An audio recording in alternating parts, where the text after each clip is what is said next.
aggressive-based matchmaking and exactly what Patrick said about this. Yeah, we matchmake, obviously, first it's skill-based, of course. Then you have solos, duos, and trios. And then we also, since a week ago or so, we also matchmake now based on how prone you are to PvP or PvE. So if your preference is to do PvE and you know, have less conflict with players, you get matched up with that. You'll get more matched up.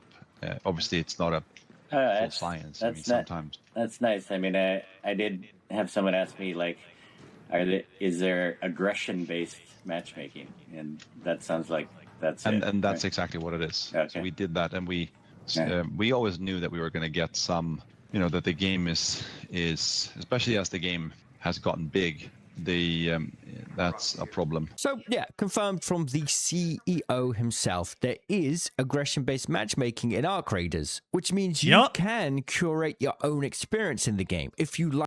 And I'm telling you, man, a lot of people appreciate that.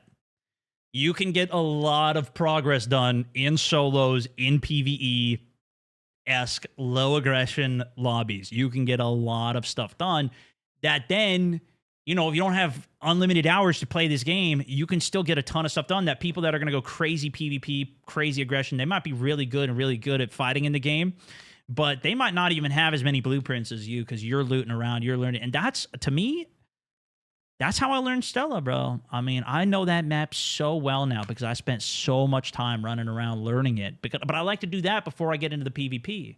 Then I got all the blueprints and I got all the gear. Now I feel more comfortable getting into some more of the PvP as well, which I get why a lot of people hate me. I get a lot that strategy, whatever. I think especially the people who are really sweaty, who are really good at the game, will feel that even more. But yeah. Let me see if this was... There was one other tension, this underpinning of video threat, but also the sort of more the greater threat, the stereo. Let me see.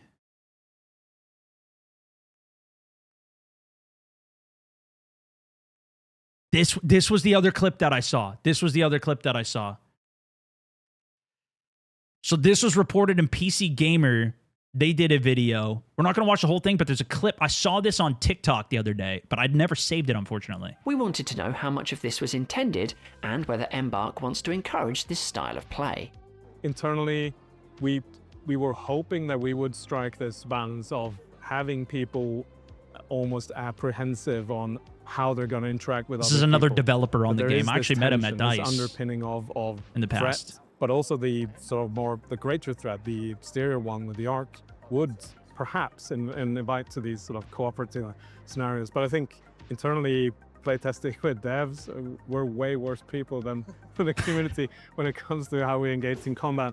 We were certainly hoping that we would see this happen, but I think to the extent that it happened at launch and seeing how people treat each other socially is heartwarming, and I think it's really uplifting to see. For what this game is, you don't choose a play style with a certain sort of capabilities or such. It's up to each player to sort of equip and adapt on to each scenario.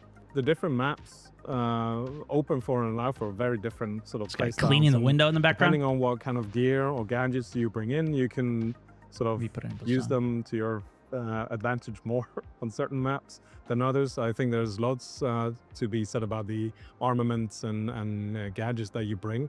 I think it is something that we want to explore with each sort of subsequent map update and new maps to see what else we can bring to the sort of palette that we paint from. Some people in the Arc Raiders community have suspected that player behavior has a tangible impact on match. When this first came out, I don't know if it was as strong with that either, but also there's so many people that are playing this game. It's actually insane. If you haven't looked at the Steam charts too, let's see what it's at right now.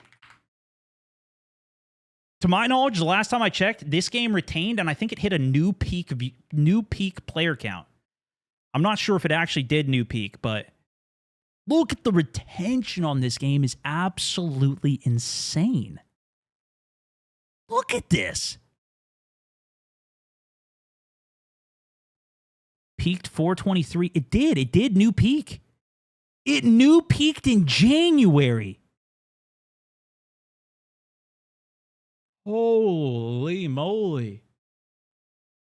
That's actually crazy.